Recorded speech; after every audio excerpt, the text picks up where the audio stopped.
In April of 1969, the celebrated civil rights icon and author James Baldwin delivered a powerful speech at Foothill College in Los Altos Hills, California, courageously confronting the continued collective failure of white Americans to face up to the reality of overt racism in the United States.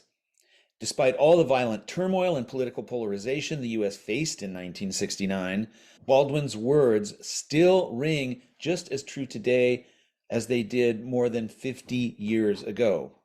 But first, let's ask, why would one of the civil rights era's most famous leaders choose Foothill Community College as his platform and not, say, nearby Stanford?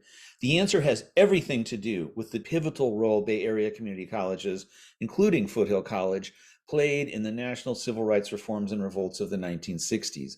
Context is crucial. 3 years earlier, in 1966, a group of Merritt Community College students in Oakland, including students Huey P. Newton and Bobby Seals, formed the now legendary Black Panther Party.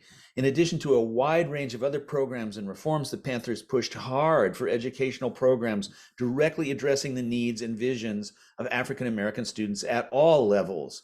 Hence, Merritt College proudly became the very first college or university in the entire United States to offer an African American studies program. But across the Bay, Foothill College was not far behind, due almost entirely to the visionary, pioneering work of Foothill's first, and at that time only, Black professor, Mary Hoover. Which is why Mary Hoover is pictured here sitting directly next to James Baldwin in her English department classroom at Foothill College, surrounded by students in the Multicultural Learning Center she created. Why did James Baldwin come to Foothill College? He came because of Mary Hoover.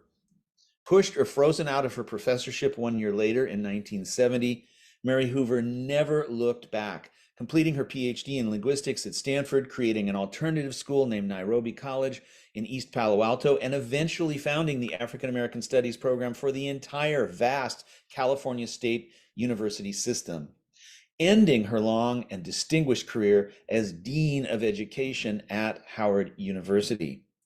Yet to this day, Professor Mary Hoover and all memory of Baldwin's visit have been effectively and shamefully erased from Foothill's institutional memory.